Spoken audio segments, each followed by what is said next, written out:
A paz do Senhor Jesus Cristo, meus irmãos. Eu sou o irmão Daniel e novamente trago uma palavra para abençoar a nossa vida. E o tema da mensagem de hoje é Batalhe pela fé.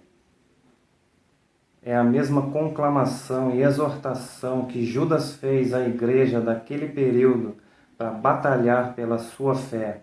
É nisso que nós vamos meditar hoje. Precisamos batalhar pela nossa fé. E essa palavra se encontra na Epístola de Judas, do versículo 1 ao 4. Vamos fazer a leitura? Judas, versículo 1 ao 4. Diz assim: Judas, servo de Jesus Cristo e irmão de Tiago, aos chamados, amados em Deus Pai e guardados em Jesus Cristo, a misericórdia, a paz e o amor vos sejam multiplicados. Amados, quando empregava toda a diligência em escrever-vos acerca da nossa comum salvação, foi que me senti obrigado a corresponder-me convosco, exortando-vos a batalhardes diligentemente pela fé que uma vez por todas foi entregue aos santos. Pois certos indivíduos se introduziram com dissimulação, os quais, desde muito, foram antecipadamente pronunciados para esta condenação. Homens ímpios, que transformaram em libertinagem a graça de nosso Deus e negam o nosso único soberano e Senhor, Jesus Cristo. Aleluia, Deus. Em nome de Jesus Cristo, abençoe essa palavra. Abençoe os ouvintes, Deus, desta mensagem. Em nome de Jesus Cristo. Amém. Glória a Deus. Aleluia, irmãos.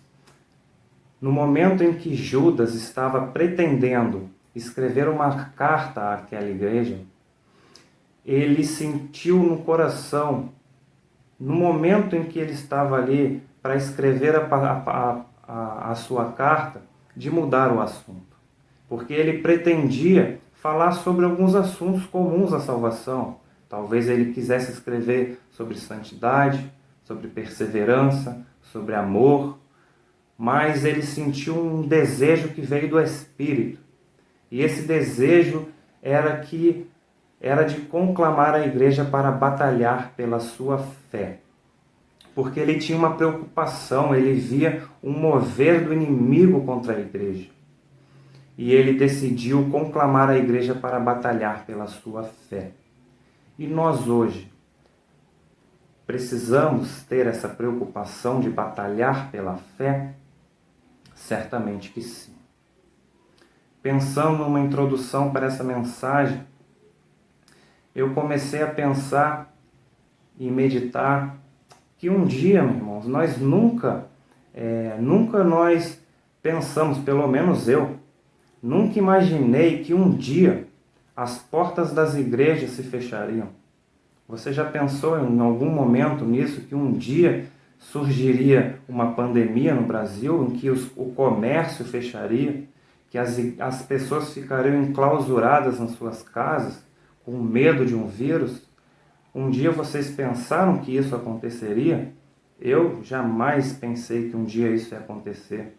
Que um dia eu ficaria 3 meses sem ir para a igreja? Jamais imaginei que isso iria acontecer. Mas aconteceu. Nós vemos tanta perseguição à igreja,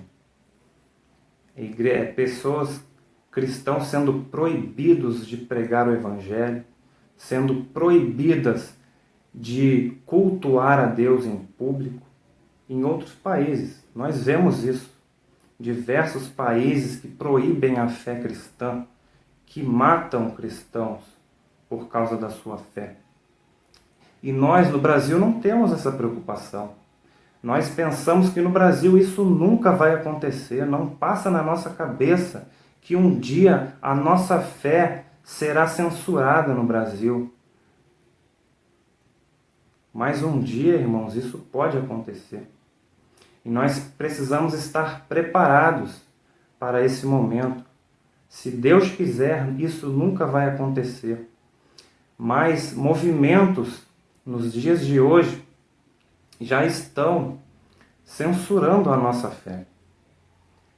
Aconteceu nessa semana, por exemplo, de um grupo no Instagram cristão que se chama Puritanos Reformados.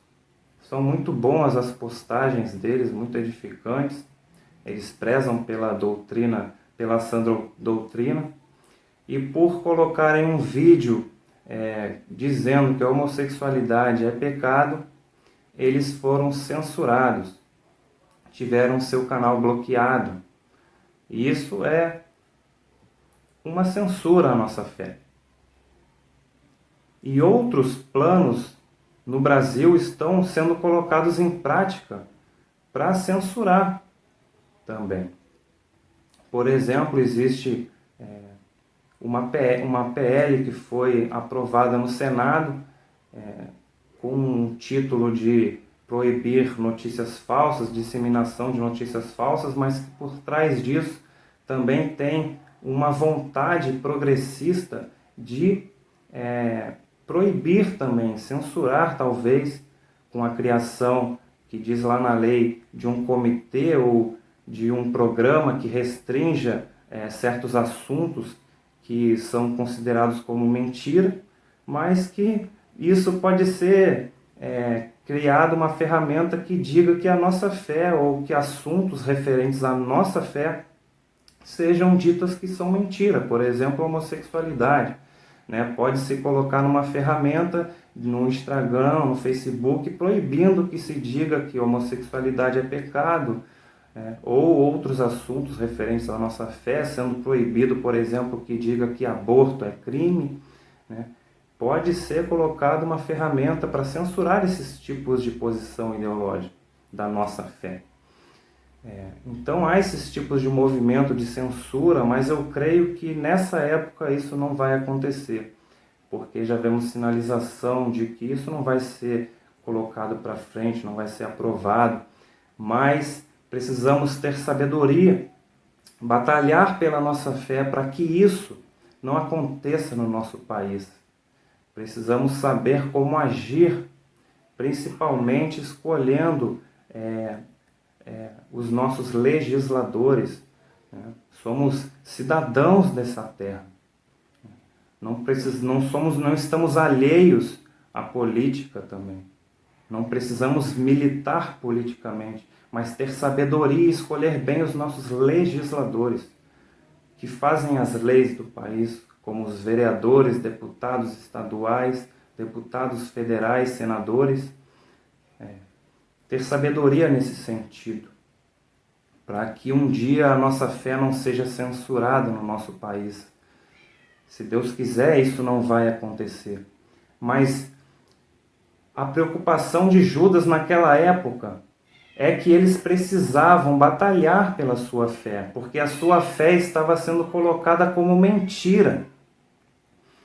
E nos nossos dias a nossa fé está sendo colocada como mentira. Está sendo deturpada por homens maus, como naquela época. Olha a preocupação de Judas. No versículo 4, ele diz: pois certos indivíduos se introduziram com dissimulação, os quais desde muito foram antecipadamente pronunciados para esta condenação. Homens ímpios, que transformaram em libertinagem a graça do nosso Deus, e negam o nosso único soberano e Senhor Jesus Cristo. A preocupação de Judas é que naquele período existiam homens que estavam se introduzindo na igreja com dissimulação. Homens ímpios que estavam usando uma máscara cristã naquela época, mas pregavam no meio da igreja heresias. E muitos cristãos estavam indo atrás desses falsos mestres. E nos dias de hoje nós vemos a mesma coisa acontecendo. Homens dissimulados se introduzindo na igreja para pregar heresias e que têm contaminado muita gente. São igrejas cheias, igrejas gigantes, e que lá naquela igreja, nessas igrejas são pregadas heresias, doutrinas que não fazem parte da nossa Bíblia. Mas Judas começa conclamando a igreja, e ele fala: Judas, servo do Senhor Jesus Cristo, aos irmãos de Tiago, aos chamados, amados em Deus Pai e guardados em Jesus Cristo. Irmãos, nós somos chamados a batalhar pela fé. Nós somos chamados. Deus nos chamou. Deus nos escolheu. Ele que nos escolheu. E Ele nos amou, e Ele nos ama, e Ele nos guarda. Nessa batalha, na batalha da fé da nossa vida, Deus, Ele nos guarda até o fim. Olha o que diz no versículo 24 da mesma carta. Ora, aquele que é poderoso para vos guardar de tropeços e para vos apresentar em exultação, imaculados diante de sua glória. Irmãos, o nosso Deus, Ele nos chama à batalha, mas Ele nos ama e Ele vai nos guardar até o fim. Nenhum de nós ficaremos prostrados no meio dessa batalha. Todos nós venceremos essa batalha, chegaremos ao fim e seremos apresentados diante do Pai, santos e imaculados, porque Jesus Cristo nos capacitará para isso. Lembra no Antigo Testamento, quando o Deus chamava o povo para a guerra, Ele fala: hoje eu entrego os seus inimigos nas suas mãos. E o que o povo tinha que fazer? Ficar de braços cruzados? Porque Deus entregou os seus inimigos? Não. O povo desembainhava sua espada e ia e pelejava contra o inimigo. E saíam de lá vitoriosos da guerra. Deus, Ele nos chama, Ele nos capacita e Ele vai nos guardar até o fim a nossa fé. A nossa fé, então, a nossa batalha é contra quem? É contra os inimigos da fé, né? Naquele período, a preocupação de Judas, então, era com esses homens dissimulados que entravam dentro da igreja e começavam a pregar essas heresias. E muitos se desviavam, muitos estavam se desviando. Irmãos, o nosso pastor, ele pregou uma palavra a respeito desse assunto também de falsos profetas, né, de um anticristo, e ele usou lá a palavra em João, né, que fala, o apóstolo João, ele fala que muitos saíram do nosso meio, porque não eram dos nossos. Irmãos, se vocês não sabem, nós recebemos um livro, nós temos que estudar, ler um livro no nosso curso de teologia no IBRMEC, e o livro é esse, Neopentecostalismo, a História Não Contada, escrito pelo nosso bispo, Walter McAllister, que ele conta a história da nossa igreja, a Igreja Nova Vida, né? O fundador da nossa igreja foi o pai do Walter McAllister, o bispo Roberto McAllister, que veio do Canadá e fundou a nossa igreja. E ele conta a história, na história, ele conta que muitos dos heréticos, dos falsos profetas que circulam hoje na igreja e contaminam muita gente e levam muita gente para suas igrejas pregando heresias, enganando o povo, saíram da nossa igreja, saíram do nosso meio, estão aí arrebanhando muitas pessoas para o seu ministério, e um ministério que prega muita mentira, engana as pessoas, devora as suas ovelhas. Não vou aqui citar nomes, mas nesse livro ele cita nomes, né, na página, se eu não me engano, na página 28 desse livro, ele cita ali 3 nomes que saíram do nosso meio, que hoje tem ministérios grandes e ministérios, né, que pregam a teologia da prosperidade, que falam,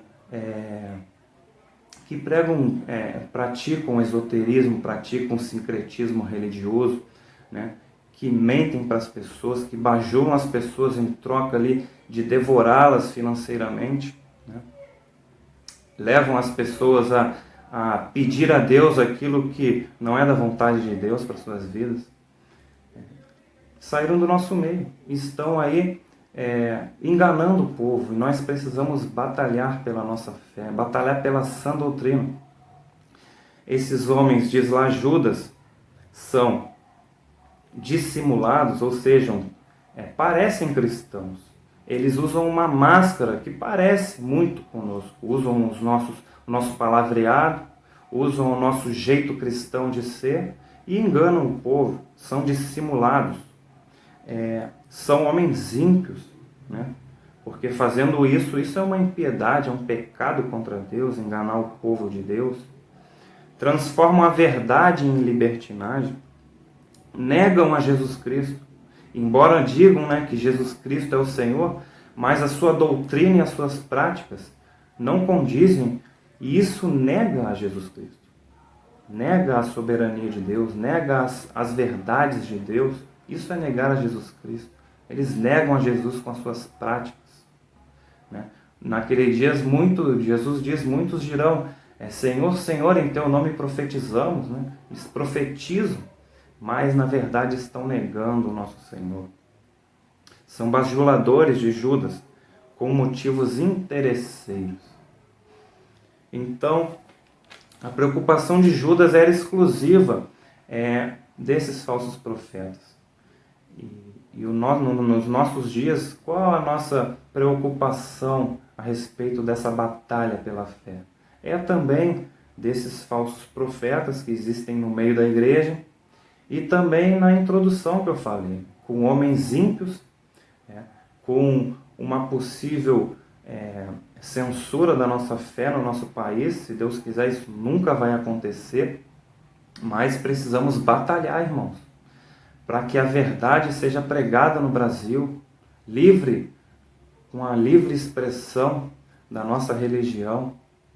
Precisamos estar preparados para pregar a verdade de Deus, mesmo que isso venha a causar dano à nossa vida, né? Quantos homens, desde a morte de Jesus Cristo, desde a ressurreição de Jesus Cristo, né, desde o Novo Testamento, quantos homens, os próprios, começando pelos apóstolos, deram a sua vida pela sã doutrina, deram a sua vida pela fé.